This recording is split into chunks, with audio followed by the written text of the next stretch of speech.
Jadi di dalam meningkatkan kualitas sumber daya ke jenjang pendidikan tinggi, jadi harus hati-hati memilih perguruan tinggi. Karena dalam peningkatan sumber daya itu adalah memang sangat penting di era yang akan datang. Himbauan kepada masyarakat, ya masyarakat akademik, khususnya juga teman-teman di kampus apa? Jadi himbauannya yang pertama, kuliah dengan bagus, khusus untuk mahasiswa. Ya, kasihan orang tua kan. Kuliah dengan bagus, sumber belajar amat melimpah. Kalau di Warmadewa, perpustakaan sudah digital. Kita yakin bisa, kita pasti bisa.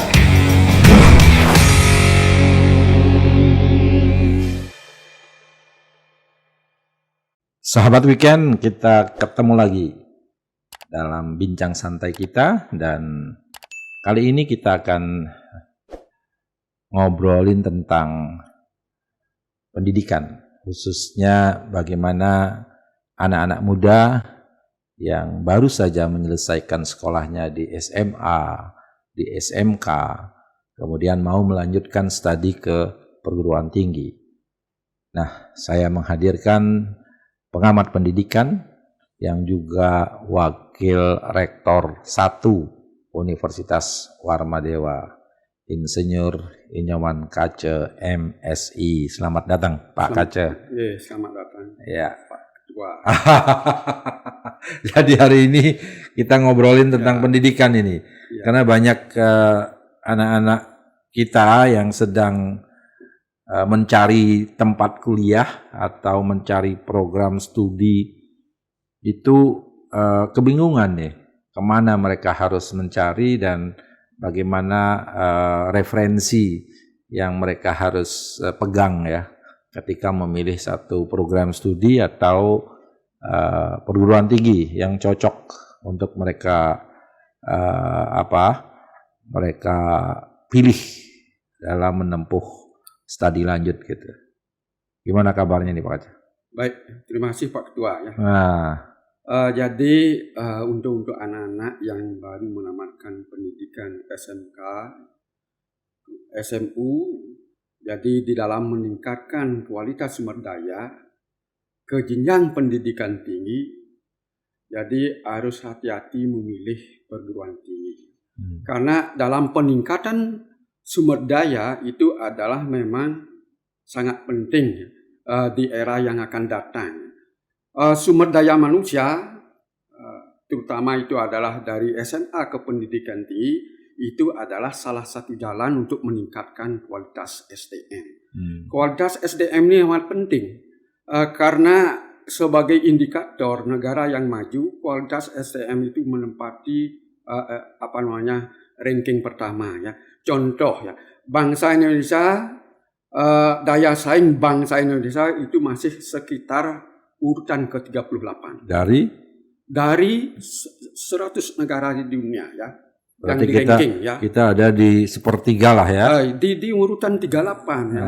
Artinya masih kategori apa itu? Masih kategori harus ditingkatkan dibandingkan dengan negara-negara ASEAN. Nah, untuk meningkatkan itu apa yang harus dilakukan? Jadi harus mereka itu melanjutkan pendidikan ke jenjang yang lebih tinggi ya. Yaitu ya bagaimana memilih prodi-prodi ya Pak universitas. Pilih ya fakultas, prodi, universitas yang kredibel di masyarakat.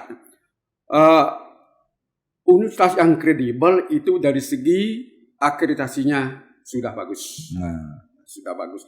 Jadi itu adalah bagian daripada penguatan kelembagaan sebuah perguruan tinggi. Apabila akreditasi ini sudah bagus, bahkan sudah unggul, itulah yang dipilih. Karena itu adalah merupakan menunjukkan mutu, bahwa mutu daripada perguruan tinggi itu sangat bagus.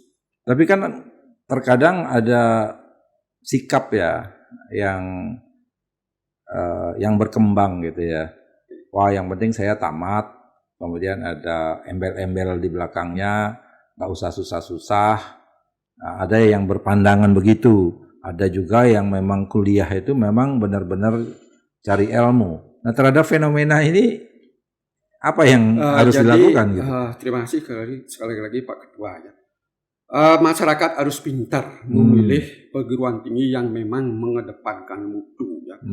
Jangan hanya sekedar tamat, jangan hanya untuk memegang ijazah. Kenapa? Karena ijazah itu belum tentu akan menjamin ya. Kemudian indeks prestasi yang tinggi belum tentu juga akan menjamin masa depan. Karena itu adalah kalau kita lihat dari segi survei yang dilakukan oleh Thomas, bahwa yang sangat menentukan itu adalah memang betul-betul yang pertama itu personal. Ya, diri sendiri. Ya. Jadi kalau orang yang kompeten, bekalilah ya diri sendiri dengan suplemen namanya. Artinya setelah mendapatkan ijazah, setelah mendapatkan transkrip, juga harus dibekali dengan berbagai suplemen. Artinya itu adalah keterampilan tambahan namanya suplemen. Jadi bekal itu ada menunjukkan bahwa lulusan itu memang mampu bersaing di dunia industri. Oke, tadi dikatakan bahwa hati-hati memilih perguruan tinggi yang kredibel. Apa maksud kata hati-hati? Apakah perguruan tinggi itu ada yang nggak kredibel atau gimana tuh? Jadi perguruan tinggi kalau dia itu akreditasinya masih rendah, jadi standar yang kredibel itu apa? Akreditasi. Yang kredibel harus minimal baik sekali, ya. Bahkan harus dipilih yang unggul. Jadi dalam perguruan tinggi itu ada kriteria ya? Ya, ada kriteria. Ya. Satu, kriterianya baik sekali, unggul. Nah, jadi kalau dulu kan istilahnya akreditasi ya. Akreditasi C, B, A. Jadi A itu unggul. B itu baik sekali. C itu baik. Ya. Jadi yang kredibel ini yang mana? Yang kredibel itu minimal itu adalah baik sekali atau baik sekali. Kalau yang atas kan memang sangat punya brand yang luar biasa. Kalau unggul ya, kalau sampai ke unggul ya. Artinya itu salah satu pegangan bagi calon mahasiswa untuk mencari perguruan tinggi yang kredibel kan gitu ya. Yang kredibilitas itu akhirnya diakui sangat baik oleh stakeholder. Ya, yang kedua ada fenomena tadi, yang penting saya kuliah, bahkan saya cari tempat yang mudah. Itu gimana itu? Jadi kalau itu bilang mudah, murah bayarnya relatif. Contoh, kalau membayarnya mahal tetapi fasilitasnya bagus ya, prosesnya bagus, mutunya bagus, itu akan menjadi murah. Jadi harga itu relatif. Ya. Ada yang perguruan tinggi yang bayar murah, ya, itu layanannya tidak bagus, ya, ekosistemnya belum digital, apalagi sarananya tidak mendukung pembelajaran, ya. Jadi itu kan juga bukan acuan daripada masyarakat sekarang. Masyarakat mencari yang betul-betul walaupun mahal, tetapi mutunya bagus. Jadi paling tidak satu, ini kan calon mahasiswa nih. Harus benar-benar dia punya referensi, tidak ikut-ikutan atau cari yang murah, apalagi yang murahan gitu ya.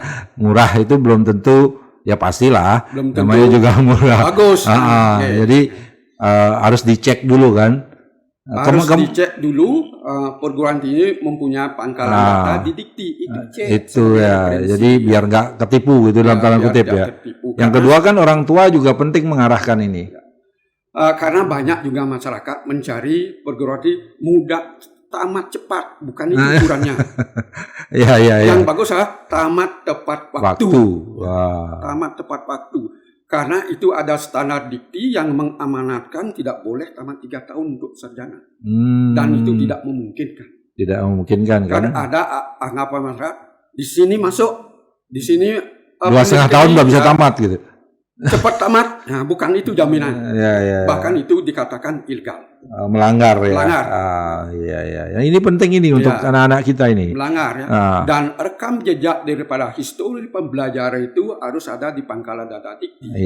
Jadi nomor ijazah harus ada terekam di sana. Itu menunjukkan legalitas daripada sebuah perguruan. Nah kemudian, bagus. Sekarang kan zamannya sudah zaman digital. Dan perguruan tinggi juga harus menerapkan sistem digital atau digitalisasi. Nah, gimana untuk ngecek itu bahwa perguruan tinggi A ini sudah digital, perguruan tinggi B ini belum atau baru separuh? Itu gimana cara ngecek ini calon-calon mahasiswa? Perguruan tinggi, Pak Ketua, sekarang digital itu bukan jargon, tetapi itu adalah kebijakan yang strategis. Di dalam tata kelola itu menerapkan ekosistem digital. Ekosistem digital ini diterapkan dari mahasiswa masuk, yang disebut dengan raw input. Baru masuk dia itu sudah masuk ke sistem. Jadi sudah ada rekam jejaknya dari awal. Rekam jejak ada, tapi sudah ada sehingga kita agar mudah melaksanakan tracer setelah dia itu menjadi alumni. Kemudian yang kedua, digitalisasi di bidang tata kelola. Jadi tata kelola itu ada pada ring instrumen input, termasuk SDM, sumber daya manusia. Ya. Itu di sana kan ada dosen, tenaga kependidikan, mahasiswa sudah masuk di sana. Kemudian itu kurikulum. Kurikulum harus diupdate setiap saat dan ditinjau setelah menamatkan sekali.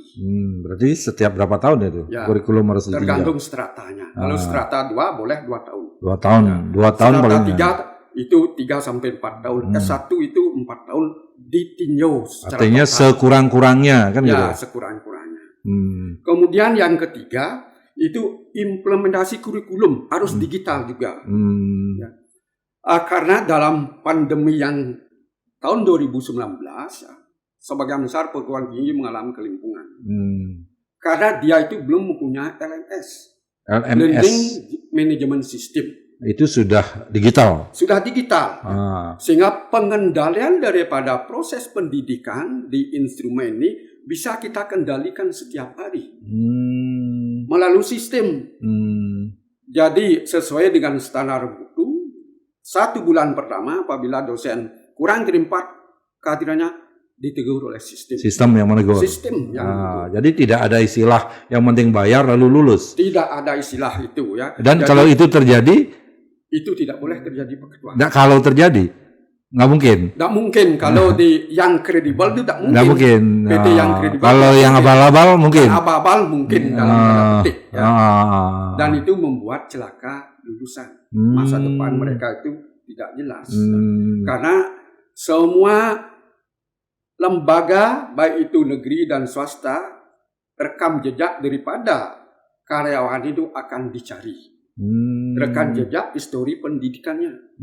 Apakah dia mengikuti pendidikan seperti biasa ya, sesuai dengan peraturan, atau dia itu loncat-loncat ya, tidak terpenuhi sehingga tidak eligible sebagai seorang sarjana. Jadi di sana apalagi yang ingin menjadi PNS, rekam jejaknya harus jelas.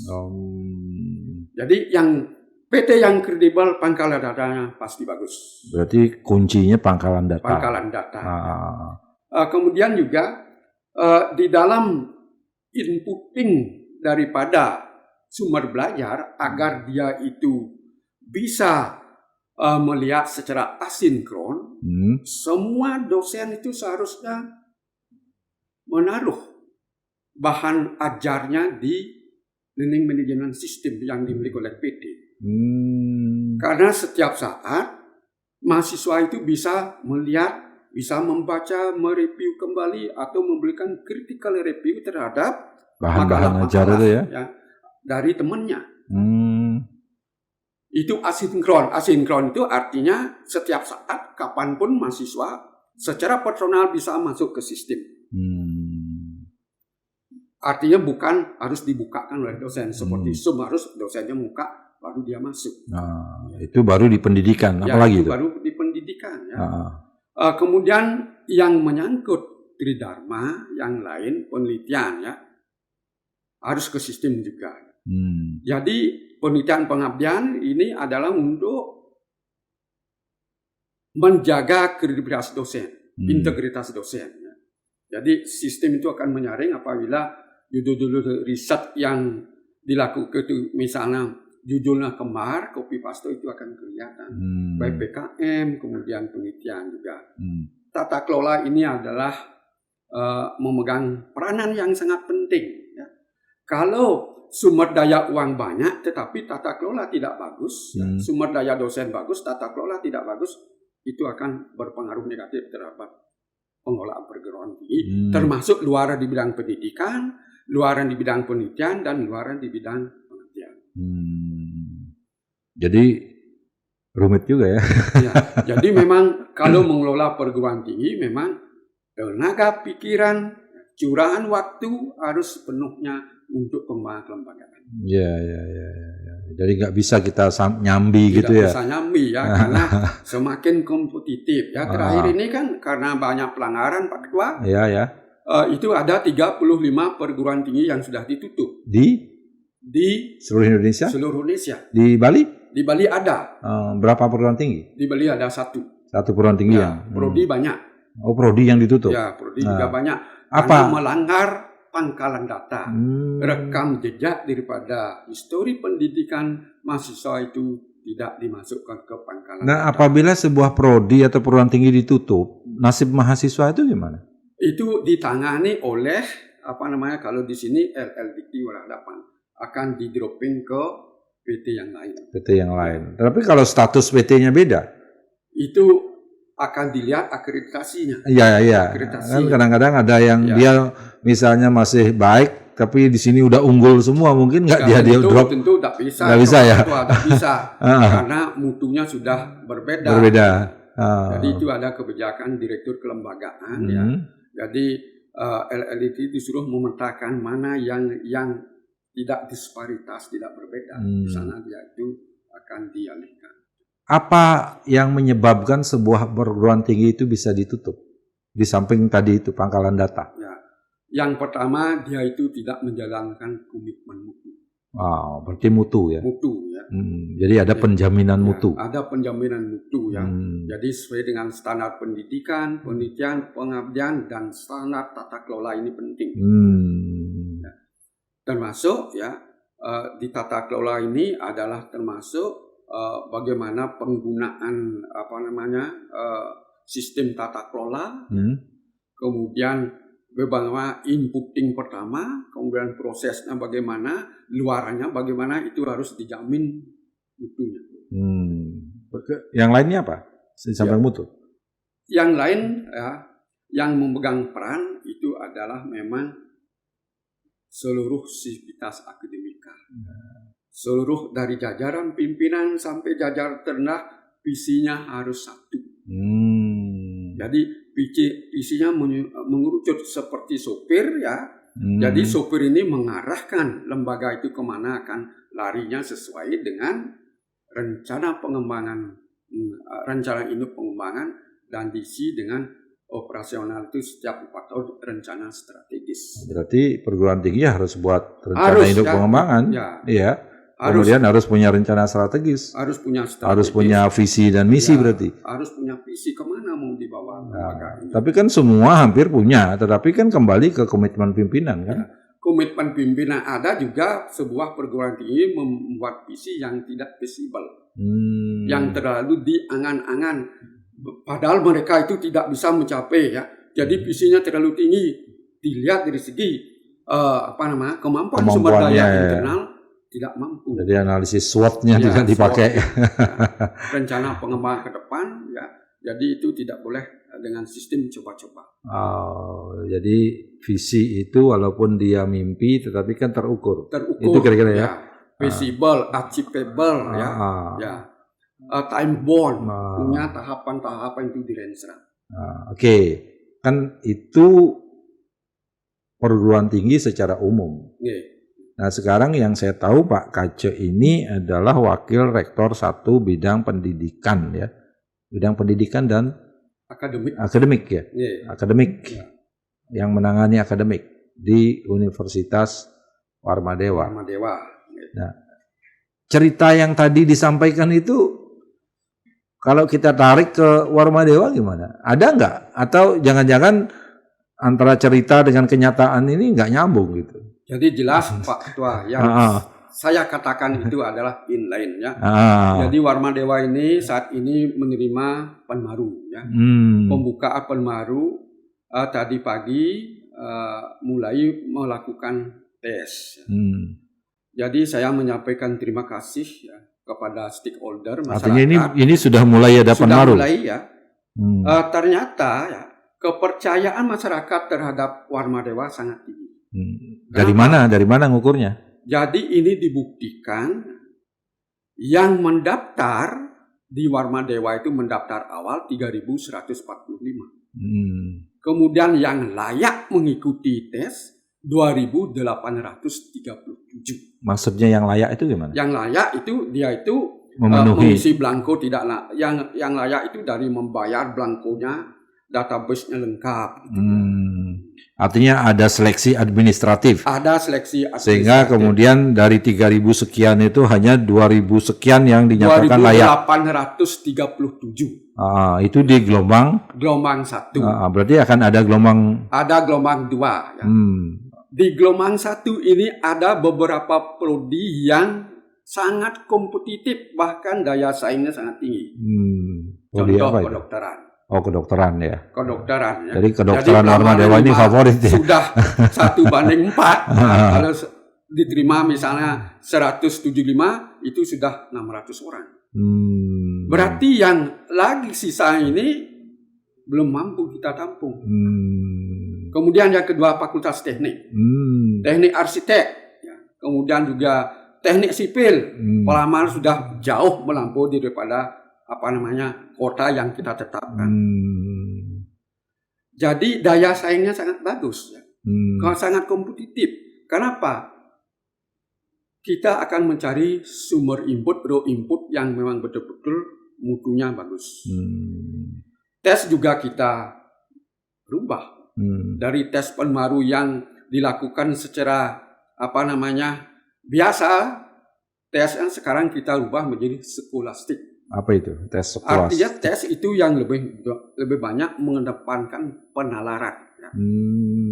Lebih banyak mengedepankan critical thinking terhadap narasi yang ada di soal. Ya. Jadi itu biasanya lebih menjamin untuk mendapatkan raw input yang lebih bagus. Nah, gelombang 1 saja sekian. Kenapa ada gelombang 2? Karena kita mencari bibit-bibit yang lebih bagus, raw inputnya ya kualitas lebih bagus. Nah dalam tes sebelum ke gelombang kedua, ini kan tesnya sudah mulai ya. Ya sudah mulai. Mahasiswa berarti calon mahasiswa sudah daftar, mereka sudah melakukan tes. Pola tesnya tadi dengan menggunakan sistem scholarship. Ya. Jadi kalau dari segi modus ya kita memakai CBT. Jadi sekarang sudah CBT ya. Jadi tanpa kertas gitu ya. Tanpa kertas. Kemudian calon mahasiswa tidak bisa bekerja sama walaupun duduk dan berdekatan. Karena sistem itu sudah mengacak soal. Sehingga memang betul-betul ya, mereka harus kerja sendiri kan. Mereka harus kerja sendiri dan terbukti. Dengan tes skolastik saya pantau tadi bahkan itu ada yang mendapatkan nilai 100. Berarti bagus ya. 100 dari 120 soal. Sangat bagus. Bagus. Ya. Jadi itu mendasarkan bahwa soal itu memang valid untuk tingkat SMA. Ya. Ini akan tes baru. Ya. Pola yang diterapkan baru oleh artinya kalau bicara tentang proses itu harus diawali dengan proses rekrutmennya yang harus bagus kan gitu ya. Proses rekrutmen ya.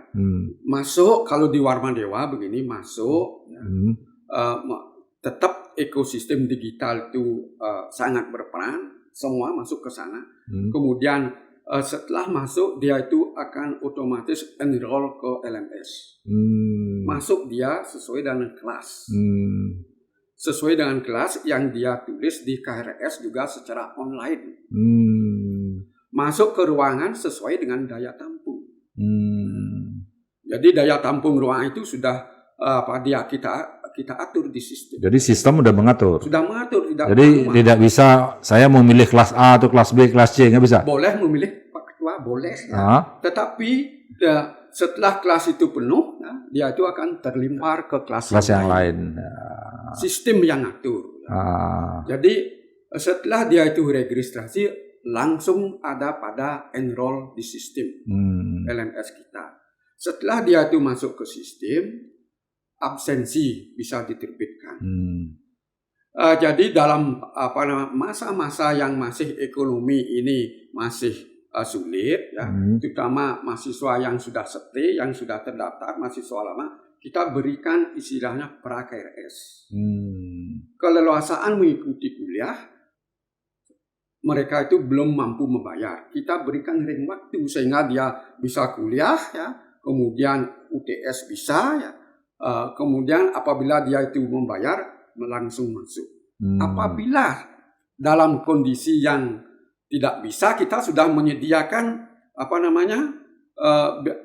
pinjaman, kerjasama dengan provider, pinjaman untuk membayar, dicicil 12 kali boleh. Pinjaman ke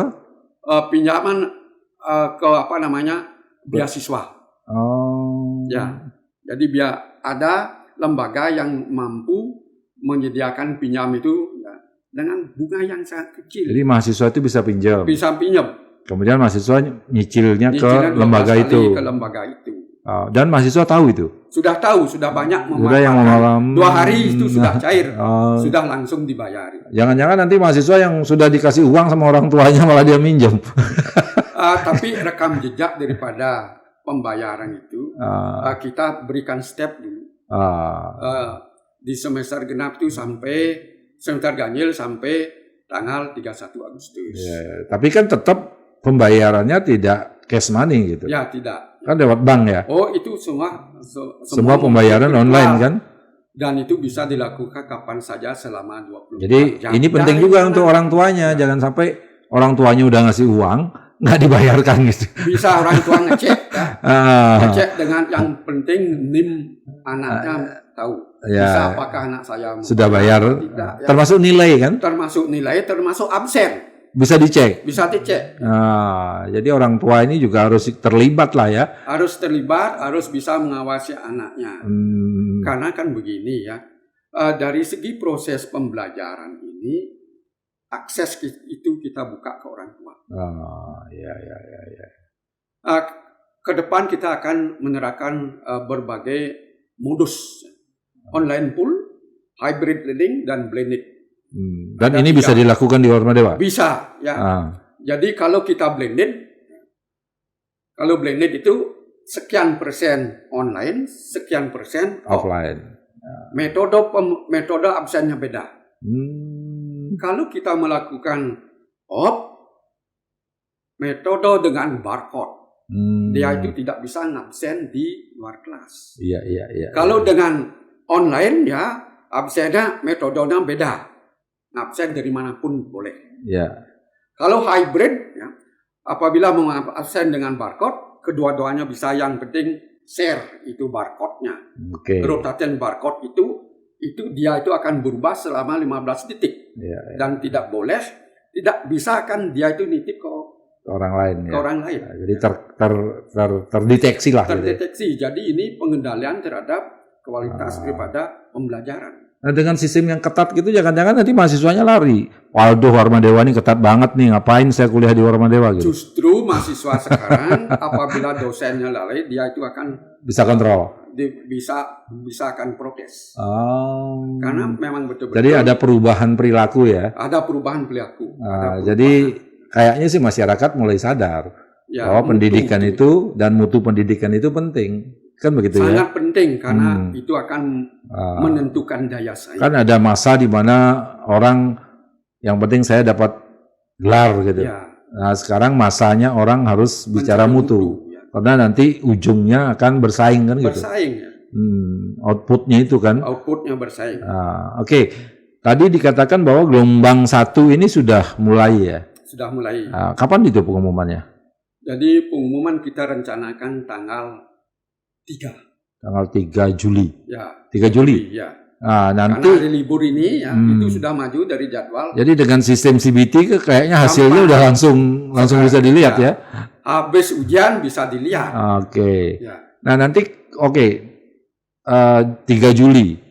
Berarti bagi mereka yang belum beruntung itu bisa lanjut ke gelombang kedua. Bisa lanjut ya, bahkan tadi pagi sudah kita buka dan sudah banyak yang mendaftar. Di gelombang kedua? Gelombang kedua. Ya. Jadi ini menunjukkan respon masyarakat terhadap Warma Dewa itu sangat bagus. Oke. Nah, ini biar enggak juga masyarakat itu dapat informasi yang enggak valid gitu ya. Pertanyaan saya, kenapa harus milih Warma Dewa gitu? Jadi Warma Dewa. Kenapa memilih Warma Dewa? Ya. Silahkan itu lihat pangkalan data kita ya. Di mana lihatnya? Di pangkalan Dikti. Bagaimana kredibilitas masyarakat masa tahu deh pangkalan data di Dikti? Itu kan gampang ya. Tinggal men-search PD Dikti ya, cari Warma Dewa. Oh gitu. Ya. Jadi PD Diktinya dicari, terus cari universitas Warma Dewa. Kemudian silahkan melihat peringkingan. Salah satunya 4 ICU ya. 4 ICU itu apa? Ya, itu salah satu peringkingan. 4 Jadi, ICU. Ya, kita untuk swasta di Bali, NTB, NTT nomor 1. Nomor satu. Oh, benar itu. Terlepas dari PTN. Artinya yang swasta. Kalau PTN yang sudah senior kita ranking 4. Oh, ranking 4. Ranking 4. Oke. Berarti itu alasan kenapa milih Warma Dewa. Ya. Terus alasan yang lain? Alasan yang lain ya, fasilitas. Akses mudah. Ada di dalam kota. Kemudian fasilitas untuk menunjang pembelajaran sangat bagus. Apa misalnya? Contoh dari segi bangunan, itu sarana prasarana ya? Ya, sudah standarnya kalau standar internasional itu standar 4. Kita? Ya. Jadi bangunan sudah sangat mendukung kenyamanan untuk pembelajaran. Terus yang lain? Jadi semua dosen, ya, kualitas daripada sumber daya dosen itu sudah sangat bagus. Dari 449 dosen sumber daya kita, itu sudah kualifikasi doktor itu 129. Doktor. Profesor. Guru besar 18. Jadi itu adalah sumber daya yang kita berdayakan dalam rangka untuk meningkatkan kualitas pendidikan. Di samping itu apa lagi? Dosen sudah oke, bangunan oke. Sumber dana. Sumber dana untuk kegiatan-kegiatan di kampus untuk menunjang reputasi akademik itu memang dukungannya sangat besar. Dananya ya. Apalagi doanya nih, dana, alat dan orang gitu kan. Ya. Doanya Doanya ya. Kemudian dari sisi IT misalnya, IT. Nah, ini kan musimnya zamannya IT nih. Mahasiswa seneng juga itu di pojok-pojok kampus untuk main-main IT gitu. Dari segi ekosistem digital, tata kelola ya, dari awal sampai hilir, kita menggunakan berbagai software. Jadi software yang kita gunakan ya, itu menyangkut di bidang pendidikan, penelitian, pengabdian, kepegawaian, sapras, mahasiswa, SIM akademik, SIM akreditasi, SIM kerjara, dan SIM audit itu sudah akan online ya. Di sistem ya. Yang terkait dengan mutu sudah ready akan dijalankan bulan Agustus ini. Keren. Ya. Terus kemudian dari segi bandwidth, bandwidth kita itu 1 GB. Artinya berapa itu? 1000 Mbps. Itu kencang banget ya? Kencang banget. Ya, karena kalau menurut standar Dikti, para mahasiswa bagiannya hanya 5 Mbps. Iya. Kita sudah 8,5. Iya, oke. 12.700, 1000 bagi 12.000 itu sudah 8,5 Mbps. Dengan software yang terus diupdate setiap saat dan hardware-nya server kita banyak untuk backup data. Ya. Pelaporan juga kita sedikit sekali manual. Ya. Kalau menyangkut pangkalan data ke Dikti, mahasiswa dosen 1 kali itu dengan bridging dia akan berjalan. Oke, semuanya udah oke. Nah, kalau ini Nah kadang-kadang kan ada mahasiswa yang melapor nih, dosennya males lah, kemudian mempersulit pelayanan lah. Bisa jadi itu ada Ya, kan? bisa. Apa jaminannya bahwa dosen itu bisa melakukan kewajibannya, kemudian tenaga non pendidikan juga bisa memberikan layanannya gitu kan? Karena bagaimanapun mahasiswa ini kan mereka yang hadir, haus ilmu juga perlu pelayanan gitu. Jadi begini, untuk dosen di dalam pengendalian itu setiap hari bisa kita kendalikan. Sesuai dengan monitoring, evaluasi diagnostik itu di dalam 1 bulan pertama agar tidak berlanjut ke bulan berikutnya kita kendalikan. Jadi Dosen itu disuruh mengganti waktu. ya. Sekarang dosen-dosen kita sudah sangat melek dengan ekosistem di kita. Lain zamannya tahun 2019 baru belajar. Ya. Itu baru ada sedikit respon dari mahasiswa. Dan mahasiswa waktu itu juga masih banyak yang gaptek. Jadi sekarang sudah melek ya, sudah menikmati ya, sehingga betul-betul untuk tahun ini sama sekali tidak ada laporan daripada mahasiswa. Wah, dosen A, dosen B. Ya, tidak ada karena kita kendalikan. Dan bahkan sekarang kan sudah tim teaching ya. Ya, sudah tim teaching. Dengan tim teaching itu artinya dosen bisa bagi jadi materi. materinya tetap ya, siapapun tidak masuk, bisa dosen saling, yang lain bisa saling mengganti. materi. Wow, keren ini. Ya. Nah, himbauan kepada masyarakat, ya masyarakat akademik, khususnya juga teman-teman di kampus apa? Jadi himbauannya yang pertama kuliah dengan bagus, khusus untuk mahasiswa. Ya, kasihan orang tua kan. Kuliah dengan bagus, sumber belajar amat melimpah. Kalau di Warmadewa, perpustakaan sudah digital. Setiap saat 24 jam bisa men-set sumber belajar yang ada di perpustakaan. Baik itu e-book, kemudian e-jurnal, e-repository. Sangat banyak ya. Dan itu, pelayanannya juga sudah oke ya. Pelayanan sudah digital. Dan memang sekarang itu agak jarang orang datang ya, karena itu sudah digital. Sudah sangat gampang. Kemudian yang kedua, dosen harus membuat instruksi kepada mahasiswa. Sebagai rujukan daripada bahan ajar atau bahan kajian ya, diarahkan mahasiswa. Kemudian juga penilaian sikap di dosen itu tetap dilakukan terhadap mahasiswa, bagaimana menanamkan sikap yang bagus. Dan yang tidak kalah penting dalam rangka meningkatkan skill keterampilan, metode belajarnya harus disesuaikan dengan RPS. Tapi di samping itu juga kan ada pendamping ijazah yang juga diwajibkan ya oleh Kementerian Pendidikan. Ya. Jadi agar dia itu mempunyai daya saing yang bagus, daya saing itu adalah masa tunggu, kesesuaian bidang kerja dan area pekerjaan. Jadi di Warmadewa kita sudah bekerja dengan BNSP, LSP, BNSP, Badan Nasional Sertifikasi Profesi.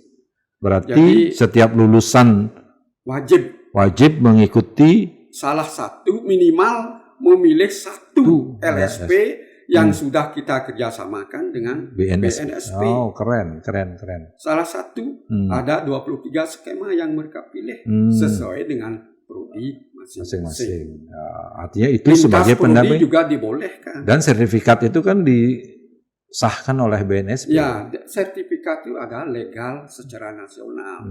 Jadi ini namanya suplemen SKPI ya.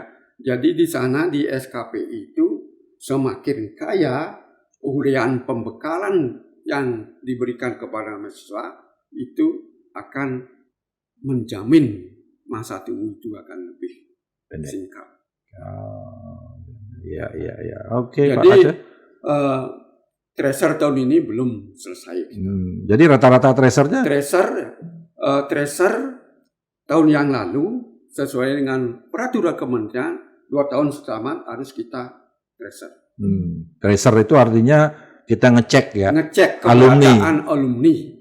Berapa masa tunggu mereka, berapa yang nganggur, berapa yang sudah terserap itu kira-kira ya. Ternyata dari hasil tracer 87% dia itu sudah mendapat pekerjaan. 87%. 87% masa tunggunya 4,37 bulan. Wow, sekitar 4-5 bulan lah ya rata-rata ya. Kemudian yang menjadi wirausaha 7%.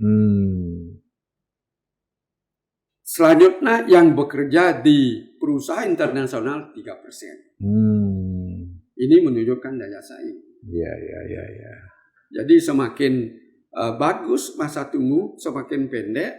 Jadi itu semakin bagus. Ya. Bahwa kita, karena alumni itu harus diampu, harus jadi, dimonitor terus. Jadi tidak saja tidak memproduk saja. Tidak saja memproduk, tetapi kita harus bertanggung jawab. Harus bertanggung jawab terhadap alumni juga kan, itu. Terhadap produk kita. Produk kita. Oke Pak Kace, wow kalau kita ngobrolin pendidikan kayaknya sih nggak ada putusnya ini. Jadi kita akhiri dulu nih. Terima kasih Pak. Saya banyak yang ingin beberapa pertanyaan. Ya. Jadi prinsipnya peningkatan kualitas sumber daya manusia itu memang kuncinya adalah melalui pendidikan.